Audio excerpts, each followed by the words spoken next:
Muy buenas, en este vídeo vamos a hablar sobre el circuito del Jarama, que no es uno de los circuitos que tenemos en Fórmula 1, pero que bueno, es uno de los más importantes aquí en España, que se hacen muchísimas tandas, muchísimos track days, todo esto, incluso cursos de formación, y entonces, bueno, es un circuito al que va mucho la gente y la idea es hacer un análisis parecido a los que hacemos aquí en el canal respecto a los circuitos de Fórmula 1, cuando hay Gran Premio, esta previa que hacemos, pero bueno, una forma un poquito más sencilla, además adaptándola para cualquier coche, por lo tanto nos vamos a centrar en lo que son las curvas propiamente, la naturaleza, cómo se debería tomar cada una de ellas, las diferentes trazadas que hay también, por supuesto. Así que bueno, vamos a hacer primero un resumen general de este circuito del Jarama y luego vamos a ir viendo curva por curva para que entendáis cuáles son las maneras óptimas de trazarlas, ¿no? Y así pues que entendáis un poquito mejor este circuito y sobre todo si el día de mañana vais a rodar allí, pues que tengáis unas nociones un poquito más interesantes. El esquema general del circuito pues este que veis en pantalla y bueno, digamos que no está dividido puramente en tres sectores, ¿no? Como podemos tener otro circuito en Fórmula 1 que siempre lo dividimos en tres y demás,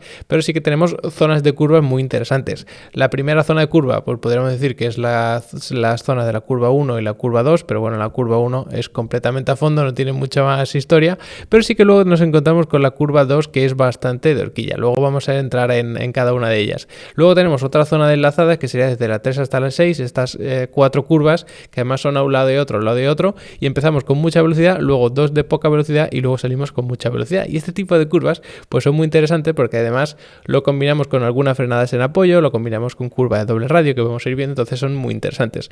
Luego tendremos otra serie de curvas que serían estas tres de aquí, que es derecha, izquierda rápido y luego la segunda derecha muy lenta, y luego ya pues tendríamos desde la 10 hasta la 13, podríamos decir, y luego 14, 15, 16, ¿vale? Más o menos. Por lo tanto, como veis, tenemos curvas de todo tipo. Las tenemos a fondo, las tenemos rápidas, las tenemos lentas, las tenemos enlazadas. Así que vamos a ir viendo cada una de ellas para que entendáis cómo trazarlas y cómo salir de unas, por supuesto, para encarar las siguientes. La primera curva, pues es la más sencilla, sin ninguna duda, porque es prácticamente como si fuese una recta. Pero luego tenemos la curva 2, que como veis tiene un doble radio, porque aquí está más cerrada y luego aquí se abre. ¿Cómo se trazan estas curvas? Pues siempre atacando el vértice o priorizando el vértice más cerrado, ¿no? El radio más cerrado o el vértice del radio más cerrado, para ser más correctos. Y lo tenemos por aquí. Por lo tanto, es una curva que aunque sea muy larga, no hace falta atacarla muy tarde, sino que te vienes por aquí y ya por esta zona la puedes ir atacando. Porque así, según vas abriéndote, vas a ir redondeando mientras puedes ir ganando un poquito de velocidad con el coche. Esto, por supuesto, depende del coche que cojáis en este circuito. Y luego, poco a poco, os podéis ir acelerando, abriendo según la propia trazada de la curva también se va abriendo. Por lo tanto, atacáis aquí y luego la consecuencia que tiene atacar una curva muy pronto es que te vas a ir largo en la salida, pero como la salida se va abriendo, pues vais a ir fluyendo con esta curva hacia afuera. Por supuesto, como siempre, empezar lo más abierto posible, aprovechar un poquito el piano interior y luego abrirnos al piano exterior. Esto es siempre en cualquier circuito y con cualquier coche. Luego, a partir de aquí, pues tenemos un pequeñísimo tramo de recta hasta la curva número 3, que es esta que vemos hacia la derecha, que es muy rápida. Algunos coches incluso la pueden hacer a fondo, sobre todo si tenéis ya bastante manejo, tenéis los neumáticos ya calentitos, la pista pues evidentemente no está mojada, no tiene nada de hielo ni mucho menos, por supuesto, y además pues está a una temperatura decente. Si todas las condiciones están bien, además tenéis manejo con el coche y demás, esta curva 3 pues se puede hacer a fondo muchas veces. Luego tenemos la 4, que es más exagerada que la 2 y contraria, porque si os fijáis tenemos aquí un radio bastante abierto, pero luego se cierra mucho. Por lo tanto, ¿a qué hay que darle prioridad? Aquí. Y esta curva, pues hay dos maneras de trazarla. Por supuesto, empezando abierto, pero hay una que es manteniéndote abierto por aquí, incluso pegándote mucho a esta zona del piano exterior y luego terminar cerrándote.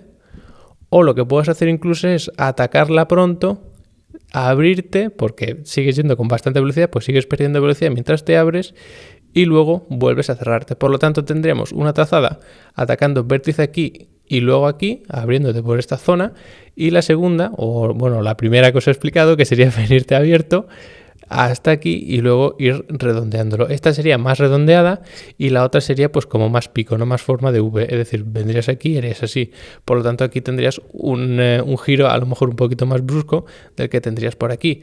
Normalmente suele ser esta un poquito más sencilla, la de hacerla más redonda, porque bueno, es como hacer un único giro, no tienes que pegarte, luego abrirte y luego volverte a pegar, que suele ser un poquito más avanzado, incluso con coches a lo mejor con más carga aerodinámica y demás, pero bueno, eso es simplemente si vais al circuito y tenéis esa suerte, pues pues probarla, ¿vale? Luego saldremos de esta curva 4, pues siempre nos tenemos que abrir y nos da tiempo justo a abrirnos otra vez antes de la curva número 5, que esta sí que es más normal, es bastante más cerrada que la 4, incluso que la número 2, pero tiene un único radio, es decir, la apertura que tenemos aquí es prácticamente la misma. Que pueden decir, bueno, aquí está un poquito más cerrado, pero bueno, luego cuando estás en pista tampoco lo vas a notar demasiado. Puedes tenerlo en cuenta para no venirte demasiado largo y atacarla así, porque esto no es nada óptimo, es decir, puedes incluso venirte un poquito por aquí, pero bueno, es una curva de esta que por supuesto hay que venir abierto y luego aprovechas bastante este piano interior. Puedes rodar varios metros pegado a ese piano interior, incluso subiéndote un poquito, y luego te abres aquí y sin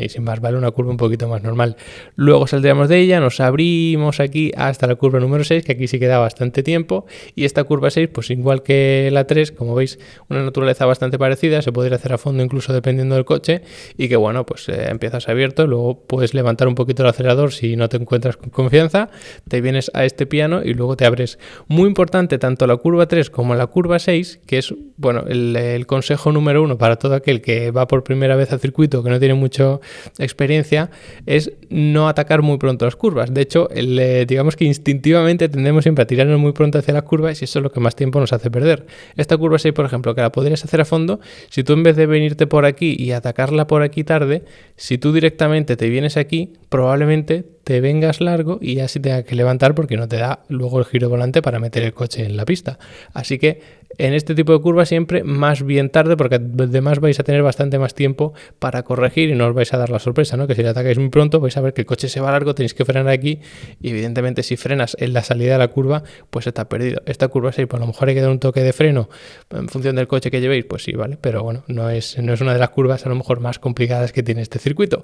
Luego tenemos la curva número 7, hablando de curvas complicadas, que parece una tontería porque al final, bueno, veis que es una curva muy abierta, que parece que no tiene mayor dificultad, pero es muy ciega. Por lo tanto, se puede hacer a fondo, una vez más, dependiendo del coche, del estado de la pista y todo eso, de los neumáticos, pero es muy ciega. Entonces, tienes que tirar un poco de intuición, coger referencias para saber en qué momento tienes que empezar a dar giro volante, porque una vez más, si tú lo atacas muy pronto y te vienes aquí largo, vas a perder mucho tiempo, porque justo aquí tienes la curva número 8. Por lo tanto, hay que atacarla bastante tarde, porque cuanto más tarde la ataques, más abierto vas a estar de cara a empezar esta curva número 8. No es lo mismo empezarla aquí que empezarla por aquí. Así la vas a poder hacer mucho mejor.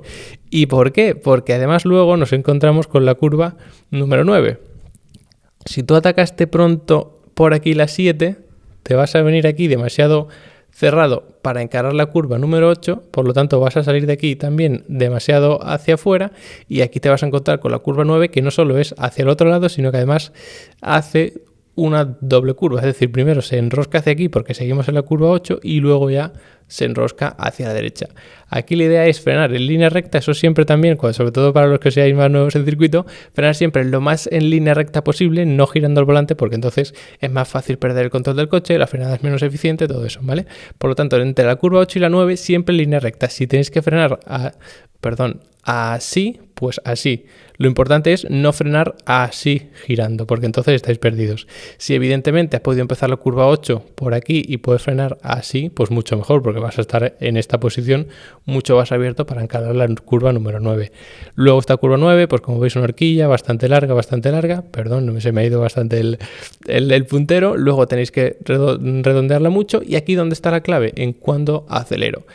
La idea es que en cuanto empecéis a acelerar, vais progresivamente cada vez acelerando más. No tengáis que acelerar, luego levantar y luego volver a acelerar porque entonces se pierde tiempo. Si tú empiezas a acelerar aquí, el coche se te va a ir largo, vas a levantar, vas a volver a meter el coche y vas a volver a pisar para ir a atacar aquí. Sin embargo, si tú empiezas a acelerar por aquí, directamente, según vas acelerando, el coche se te va abriendo y llegas aquí. No tienes que volver a levantar. Así que mucho ojo, más vale mantener el pie en el acelerador suavito para ir redondeando y cuando ya veis la salida que ya estéis seguros o tengáis alguna de las referencias cogidas, empezar a dar gas progresivamente para abriros, ¿vale? Pero no que empecéis a dar gas cada vez más y luego tengáis que levantar y luego pisar otra vez, porque ahí es donde se pierde muchísimo tiempo y como veis, hacia aquí tenemos una zona de recta que también es bastante importante.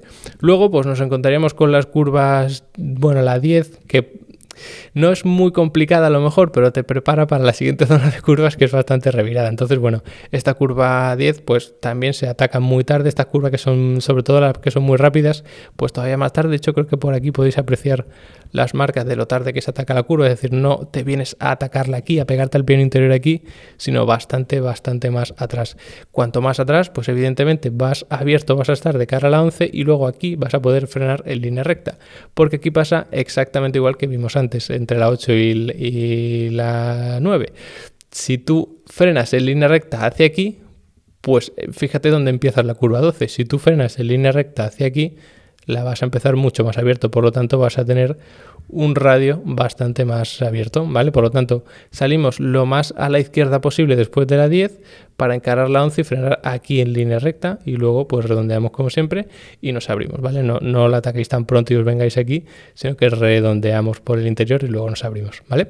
Y luego la 13, pues bueno, sin más, complica un poco la salida de la 12, sobre todo si vais bastante forzados, porque al final no podéis seguir por aquí, como es lógico, ¿no? Sino que venís por aquí y luego tenéis que corregir un poquito más para no iros fuera, porque la 13 enrosca más la salida de la número 12.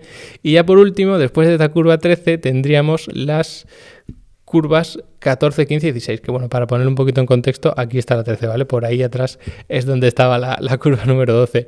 Y aquí pues tenemos la zona, pues una especie de zona filán, ¿no? En la que nos encontramos dos curvas enlazadas a derecha, que más o menos tienen el mismo radio, son más o menos igual de cerradas, que es interesante porque no es algo que nos hayamos encontrado antes en este circuito. Por lo tanto, lo que tenemos que hacer es atacar más bien tarde esta curva 14, no mucho, porque al final lo que a nosotros nos interesa es abrirnos un poquito para luego cerrarnos en la 15, un poquito menos exagerado, es decir, por aquí te abres aquí un poco, es decir, dejas aquí cierto margen para luego poder cerrarte en la 15 y salir, ¿vale? Perdona por el pulso, los que me conozcáis de otros análisis de vídeo pues ya lo sabréis que el pulso no es precisamente mi punto fuerte, pero bueno, que entendáis la trazada es lo importante, ¿no? Por lo tanto, la atacamos, o sea, digo que no la ataquéis pronto porque la zona azul empieza aquí, pues aquí evidentemente no os vengáis, tenéis que venir más o menos por aquí, ¿vale? Pero se puede entrar bastante rápido en el sentido que por aquí puedes seguir perdiendo velocidad y luego salir aquí. Muy importante, por supuesto, no venirte aquí muy fuerte y abrirte aquí. Si estás aquí, estás perdido porque probablemente signifique que llevas mucha velocidad, tengas que hacerla así y aquí has perdido muchísimo tiempo. La trazada óptima es por aquí, ¿vale? Bordeando toda la parte interior. A lo mejor aquí separándote un poquito, sobre todo tienes aquí otro piano de referencia, pues coger estas referencias siempre es importante. Luego, como siempre, pues salimos, nos quedamos aquí en el lado izquierdo, manteniendo con la cabeza fría, y esta curva 16 probablemente sea la más importante porque luego a partir de ahí tenemos la recta principal del circuito, que es bastante larga. Sabiendo que tenemos el circuito constantemente curvo un lado y otro, empezar rápido la recta de meta es absolutamente fundamental, así que tenedlo en cuenta, ¿vale? Así que esta curva 16 más vale sacrificar la entrada, entrar muy seguros y muy tarde para dar gas a fondo cuanto antes y empezar esta recta con la mayor velocidad, es decir, salir de la 16 con la mayor velocidad. Si tú entras muy pasado, lo que va a pasar es que aquí tengas que levantar y luego dar gas aquí una vez que ya hayas corregido en esta zona, es decir, que hayas levantado, hayas metido más giro de volante y luego ya hayas puesto el coche en pista y puedes dar gas a fondo. Si tú frenas en línea recta, vas muy progresivo luego dando el giro de volante, por esta zona ya puedes dar gas a fondo. Sin embargo, si tú entras así, vas a tener que dar gas a fondo aquí, por lo tanto ya vas con desventaja, llevas todos estos metros de desventaja, ¿vale? Lo importante es empezar la recta con la mayor velocidad posible. Así que bueno, con eso terminaría el circuito del Jarama con sus 16 curvas, algunas son a fondo, la curva 1 por ejemplo es prácticamente como si no existiese, pero es un circuito muy técnico, tiene curvas de todo tipo, tiene enlazadas a un lado, enlazadas a otro, incluso combinando, haciendo una especie de zigzag, frenadas en apoyo, entonces toda esta serie de combinación de curvas yo creo que lo hace en un circuito muy completo, no es excesivamente ancho, sobre todo con otros circuitos, ¿no?, que hemos visto aquí en el canal cuando hablamos de Fórmula 1, pero es un circuito para mí espectacular, un circuito muy divertido. Si tenéis la oportunidad de pilotar allí, pues aunque sea en un evento de estos especiales, un track day o algo así, pues os lo recomiendo 100%, aprovechar la oportunidad porque es un circuito fantástico. Eso sí, es complicado de aprendérselo, así que os recomiendo que vayáis con los deberes hechos de casa porque si no vais a tener que dar bastante vueltas para aprenderos bien el circuito. Así que nada, espero que os haya gustado este vídeo de circuitos, ver un poquito poquito diferente, saliéndonos de lo que son los grandes premios de Fórmula 1. Como siempre, os recuerdo que en Level Up Academy tenéis varios cursos de pilotaje, también de reglaje, de telemetría, para todos aquellos que queráis hacer track day, pues luego descarguéis los datos y en mi academia os enseño paso a paso, sin ningún problema, aunque no tengáis ninguna base, cómo analizar esos datos para ver en qué punto podéis mejorar. Y nada, pues espero que le echéis un vistazo a lo que ya estáis allí, agradeceroslo como siempre y nos vemos en el siguiente vídeo.